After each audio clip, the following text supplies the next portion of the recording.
Hello and welcome back to the IceMac MMA podcast. A little bit of a shorter episode this week, but before we jump in to Francis putting in an all-time performance, to the UFC pay stubs getting leaked, Derek Lewis arrest, the upcoming fights, all that good stuff, make sure that you subscribe or follow us on Spotify, on Apple Music, YouTube. We're on all three of those. Like it, share it, do whatever you can. It helps us out a ton. It only takes a couple seconds of your time. Now, Alex, like I mentioned, a little bit of a shorter episode, but does not mean that there's not plenty of stuff to enjoy that we've got coming up.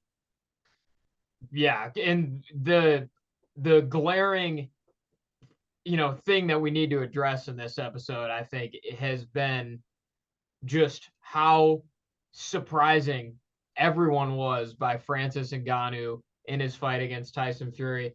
I actually didn't watch it live.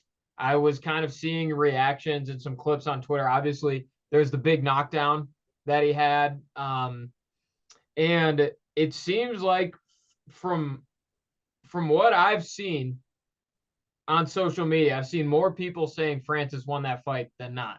And maybe that's just because my feed on Twitter has been curated to more of the MMA side of things.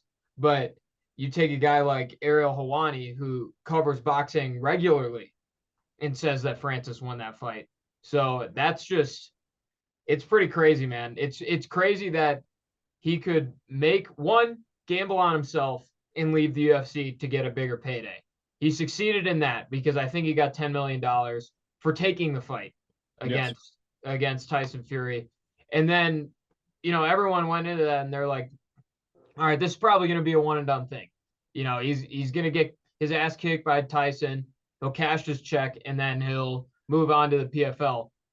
But taking him to a split decision, arguably winning that fight, has now set him up for a true future as a boxer, as a potential world champion boxer, and making millions more than he would have in the UFC. That's just insane. Yeah, oh yeah, absolutely. Well, the fact that it's even a believable conversation to be had that Francis Ngannou won the fight is that tells you what you need to know, right? Like the competition level was there for somebody who has never been in a professional or amateur boxing fight. And he went toe to toe with the greatest heavyweight currently walking the planet and made a believable fight out of all of it. That is a massive thing. And, for what it's worth, the little bit of boxing reaction I have seen, mostly, it's just Fury did win on points or whatever. But I've also seen people melting down over it because it makes the sport look less great and less authentic and less of a real fight, which, as an MMA podcast, MMA is much more of a real fight. It's not an actual street fight. Anything with sanctions and rules and whatever cannot be a real street fight, but it's a whole lot closer than a boxing match is. I'll tell you that. Well, that's the thing. Oh, sorry. No, I you're didn't good. know you were still, but I was just going to say, boxing is the old guard and MMA is the new guard.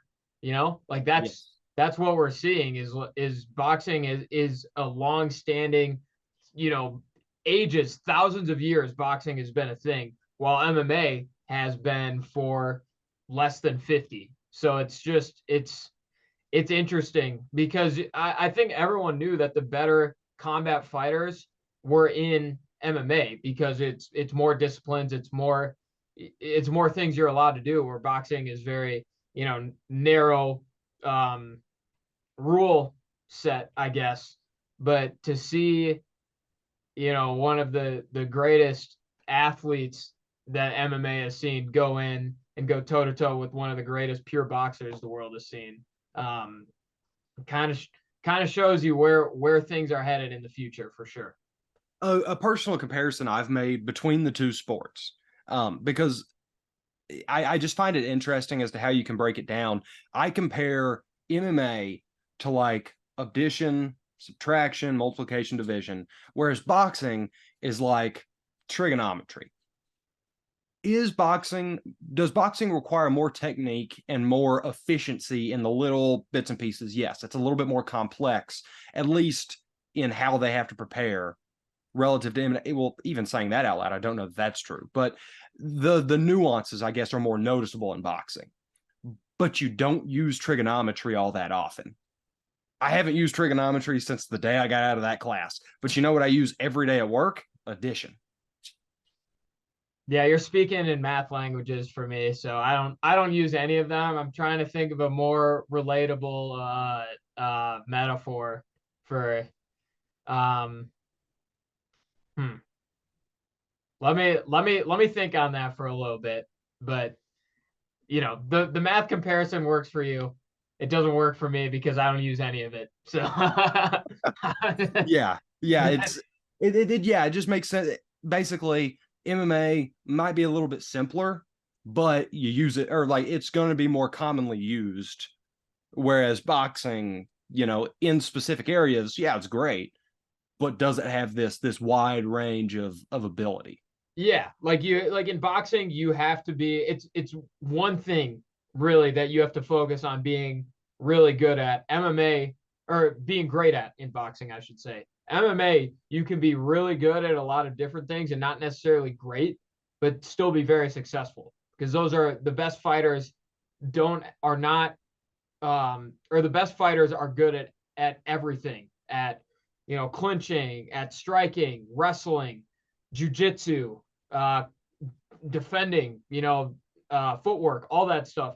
And footwork's also a part of boxing, obviously. But like, there's so many other factors playing into being an MMA fighter that you can be great in that sport, but you don't necessarily have to be great at any single thing. Where boxing, it's obviously it's just boxing. Like Right. if It's very you're yeah, pigeonholed. yeah. Yeah.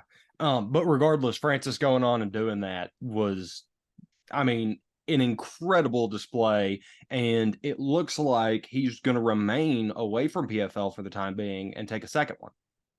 Well, I saw that he was pushing for the rematch. It sounds like PFL doesn't even start for him until 2024. So yeah, he's totally earned it. He's earned it in the eyes of the boxing community as well. Whether they think he won or not, it's clear that he belongs. And Yes. so, damn, dude, just shout out Francis for it. I mean, that takes some stones to do what he did, Well, and one, to do what he did to leave the UFC, and two, to do what he did in the ring with Tyson Fury. That guy has got some balls. all right. Obviously, Francis got a pretty large check after fighting Tyson Fury in that fight. Now we know kind of what the other checks have been looking like from the UFC. This was a part of that of the ongoing lawsuit Antitrust, over, yeah, yeah, the antitrust antitrust. lawsuit. Yes. Or was it Um, antitrust or yeah. class action? It was a class action, Okay, rather. so this is Yeah. part of the ongoing class action lawsuit against the UFC. They thought that it would be fairly vague, but somebody with the court records went ahead and matched up, value, and because I think all it lists is how much you made from the fight and what number fight that was Yes. for you in the company, and they've managed to deduce that and figure out who's what. My big one, CM Punk got over $1 million for Yeah, his he had one debut. UFC fight, right? No, he had Just two. one or two? Two. Yes, But over a still. million for Mickey Gall to fight Mickey Gall. He got over $1 million. And honestly, like, that's good and bad in ways because one, it's um you're not punishing fighters from you're not punishing fighters for making their name in organizations outside of the UFC. And that's how it should be. Michael Venom Page is a great example right now, obviously, because he's negotiating with the UFC about a contract, and he should get he should get paid based on his star power outside of the promotion. Now, on the flip side of that, you have people from the Contender Series and people from Tough who have been on other shows, specifically shows promoting the UFC as a whole, and they're getting 10 and 10. And while they're less seasoned and they're not as big of a name, it's like, well, these guys are still making their promotional debut. How are they going to leave with a win or with $20,000 after a win? Like it's it's a two-sided coin, Yeah. something. Yeah. I don't. I I think don't I know. kind of. I roughly understand what Double-edged metaphor. sword. That's the term. There Yeah. you go. Either way, Punk getting that much money, incredible. I agree. It's good that they invested in somebody who had name value. Brock Lesnar, probably another guy that got even more money than that. Um, and it just because of who he was again from the WWE, which by the way, we're going to start seeing a lot more of that, and the other way around now that TKO is a thing. Um, what sucks is they just recently cut Matt Riddle, who was a former UFC fighter, um, which that could have just been a fun little come across, whatever. But Punk got a lot of money. Ronda went up huge in her last two fights, went all the way up to $4 million, and Connor was not getting enough money with pay-per-view points based on what he was bringing in. Yeah, it's pretty insane, and obviously when you look at Connor and Ronda especially because she hasn't fought since 2016. Right. There's been a lot of growth in that time, and Connor were the Connor pay-per-views was one of them the Khabib fight? No, it was Eddie and Nate Diaz, right? It had to because he fought Nate after he fought Eddie, right? yeah, but I think it was the one prior to Eddie. So that was Aldo. I don't know. Let me pull up the report while you're talking. I think Connor went because he went 45 champ, beat Aldo, never defended 45. He might have gone Aldo, Nate, Eddie, possibly, if I Maybe. remember correctly. But regardless of the point, it's not about the chronological order of McGregor's fights. It's about what he was getting paid during that time. And at that point, he's the biggest star in the UFC and possibly UFC's history. Obviously, now he definitively is, but 2016 or 2015, when he was still coming up and at that championship level, the star power was there. But you take older guys like Brock Lesnar, like Anderson Silva, who have been around and established a name for themselves for an extended period of time. Um, but he All right, so I have the numbers. okay. 3.2 million versus Chad Mendez. Okay. But that also included a $2.11 million discretionary bonus. That's probably pay-per-view points then, right? So probably, but then you get down to Jose Aldo, where he made somewhere in the range of 4.4 and 4.5 million. But it's down to an exact number, whereas the fight versus Mendez is rounded off.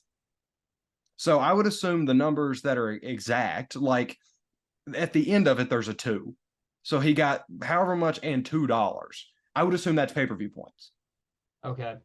Um, so I don't know what the discretionary bonus would be. Maybe I'm just dumb, but so he got somewhere in the range of 4.4 and 4.5 versus Aldo, and then he got 5.57 versus Nate for Nate one, whereas Nate made 2.8 million. So he got paid double just about what Nate made from that pay-per-view. Yeah, and it's good that they're Oh, and 6.8 versus Eddie Alvarez. 6.8 versus Yeah. Eddie. Wow. Okay.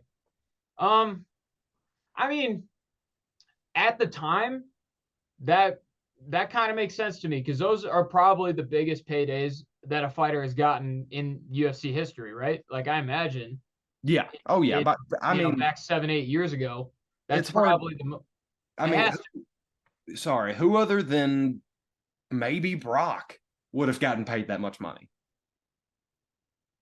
Yeah, but one was Brock's last big fight, like 2015.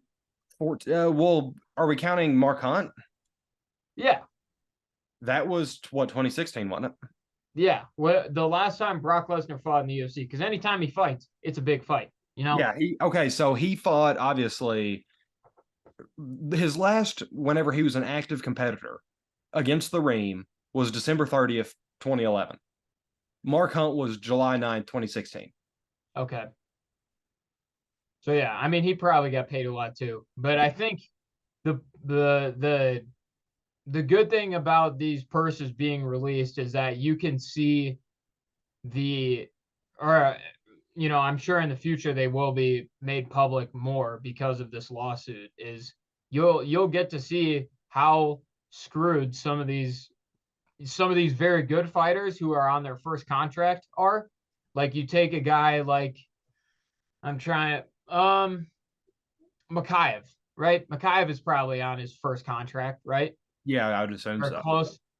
He's ranked, just beat another ranked guy, but he's probably pulling in 30K off that. And that's Yeah, like a this is entirely speculation. Like I'm yeah. not I don't know for sure, but just in general what we've seen from these kind of entry level contracts. Like he should that if you're a top 15 fighter, you should not be getting paid like you are coming into you're making your promotional debut. Okay, so I had to double check it because I thought I remembered Mahayev specifically tweeting out how much he got paid. So whenever he was 3-0 in the company, he tweeted, so the end of last year, 2 days before Christmas, um, he said, I'm willing to give Alex Perez 10 grand if he accepts this fight and turns up to the event. Unfortunately, my payment not as high. I'm on 16,000 at the moment, but I'm here to make history. So he was making 16. 16 show or 16 total? Uh, let's see. So all it says is I'm at 16 at the moment. So I would assume 16 to show. Probably. Yeah. But Yeah. because So he said his training camp cost him somewhere between 10 and 15K. So he made somewhere between 6 and 1 grand worth of headroom. that's just ridiculous. Yeah. It's That's funny that you ridiculous. chose Mahayev because I was like, I Yeah. swear he's done something. But that's just a guy who's shown. I'm sure Shavkat is probably in that realm too Yeah, because probably 2020. he's still relatively new, Yeah. but the guy's fighting Wonder Boy in a couple weeks. Like, So I don't know about if this is accurate or not, but I wonder if they have anything in their contracts that like stip, hey, when you make the top 15, you jump up to 25-25, or if you make like prior to your contract expiring, if you hit these certain benchmarks.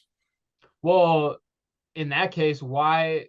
Here's another example: Paulo Costa fighting with his contract issues. The guy he said he was making 40 and 40 when he was fighting Adesanya for the title. Yeah, well, and that 40 might be what they give you whenever you like that might be the benchmark because think about like how not awesome the money must be back home for a lot of these guys. Like 40 grand to appear if you make a title shot on your first contract. I'm sure they're like, yeah, sure, sign me up. It's like I probably won't get to the belt before my first title shot, or I'll get the belt and then you'll have to pay me like a megastar. So yeah, these guys end up getting screwed because they're not getting paid and they bet on themselves, and it's not a bet worth taking.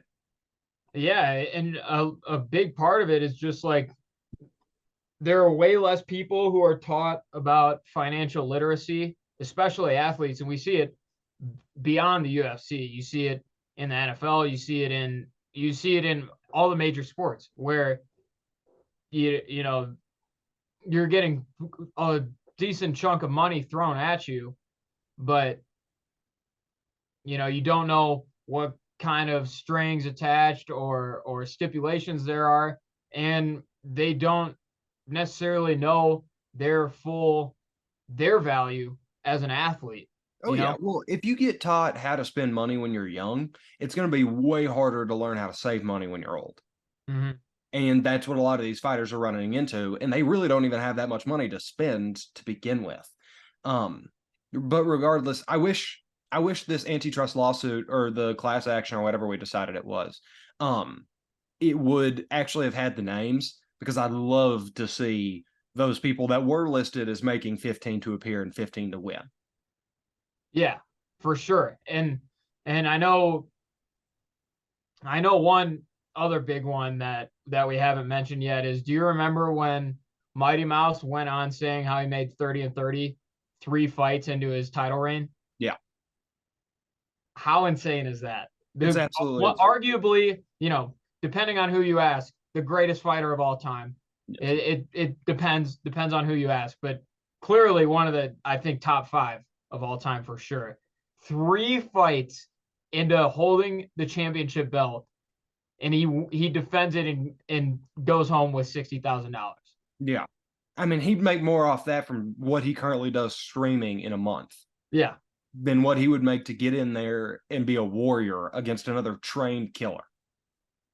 Absurd. It's absolutely just crazy. Absurd. It's crazy. But hopefully more will come out during this lawsuit, and we'll have even more stuff to bring in about it because it is fascinating. Mm-hmm. And then the last piece of news, and I really don't even want to spend much time on it. Derek Lewis got arrested. He was speeding like crazy in like a school zone or something. He was going real quick where he wasn't supposed to be. Did you see his comments at the presser? Wasn't he like, that wasn't me or something? Yeah, he's like, that dude had hair. I don't know what you're talking about. Yeah. It's just Derek Lewis. I don't have much to say about it either. It's worth mentioning, and it's also worth mentioning that we'll still talk about him again because he's gonna fight. Yeah. Just fortunate that no one was hurt, himself or others. Yes. Thank God for that. And it doesn't seem like he was impaired at all, which is also good, but still, going, I'm sure, several, miles over the speed limit, many miles over the speed limit. It's never good. No. Never good. But it is not. All things considered, could have been worse. So glad no one was hurt. And, dude, he was rushing because his balls was hot. He was trying to get home to change into some more breathable pants. All right, so you want to just go ahead and jump into these fights? Yeah, let's do it. We have we're getting started with 1 out of 2 Bond themes, correct? Yes. This one's Ismail, who is the older one, and he's fighting Vince Pichel, who's, speaking of old, very old. Hey, shout out Real Bros of Simi Valley though. Yeah, you're right.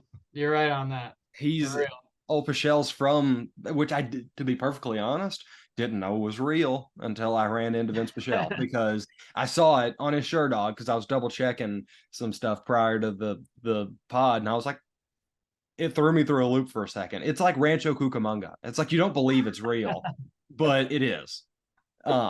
Regardless, do we need to spend much time on this? No, I think you and I are pretty clearly in agreement here. Ismail has been, ever since he got into the UFC, has been a wrecking ball.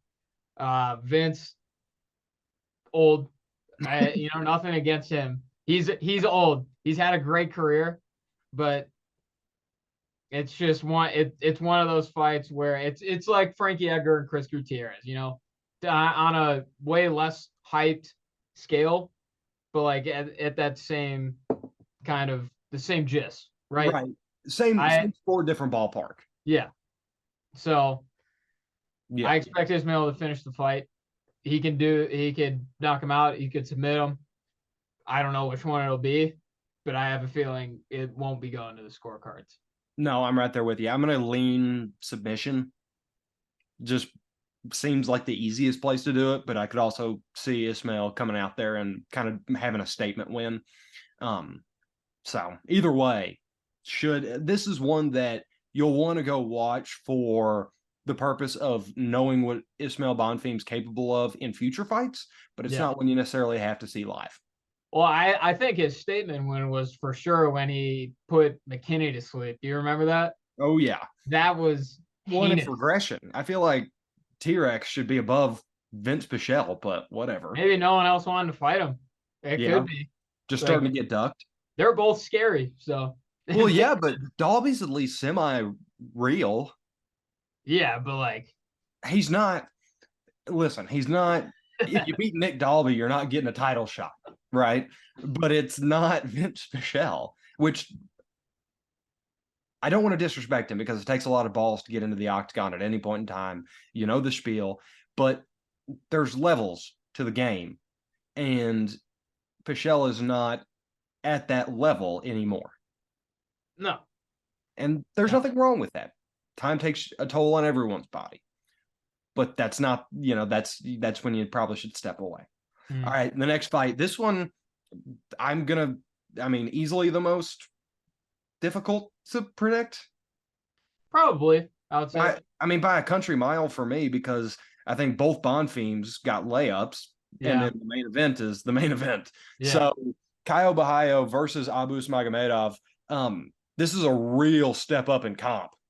Yeah, for both of these guys. Yeah. I'm about to say, last time we saw Caio, he was fighting Michael Olajaychuk, and Abus just kind of meanders around looking for souls. Yeah, Abus is just like the guy has just ran through everyone he's fought. Caio is undefeated too, right? One loss decision. One loss. Both are one loss then. Yeah, I believe so, right? Yeah. Or are you talking about in the UFC? I think overall. I know Abus has one loss overall. So actually, Abus has 5 losses. He has 2 KOs, 2 subs, 1 decision. What? Yeah. What? Yes, Caio is 14-1, Abus is 25-5. But either way, because Abus just lost to Sean Strickland, but this is more like in Caio's and Abus's ballpark. I think they can be viewed as relatively similar guys, because they did throw in Abus literally against Dustin, Stoltzfus, for his first fight, and then he went all the way up to the future champion of the world. Okay, so I know where I got mixed up. It's because oh my God, I'm not going to pronounce his last name. Renat, the guy who fought Kevin Lee. Oh, sent Kevin Lee into retirement. He has 1 loss. Yes, and so I got them mixed up. He's also fighting on this card, but that one is just way too like he's going to smoke this other guy. That's a mention. Never heard of. So yeah, it literally mentions. But okay, so I got those mixed up. That makes sense. I'm taking Caio though. Yeah, same. My big thing was that while Abus is closer to the correct level of comp for Caio, Caio lands a higher takedown percentage. He hits more often with his strikes. It's just he's got that momentum thing going for him, because obviously Abus is coming off that loss to Sean Strickland. Just kind of a weird mix of things that you don't love for Abus. And Caio, there's not been much to stop him. No, and this is going to be we've seen Caio get tested in his first couple fights.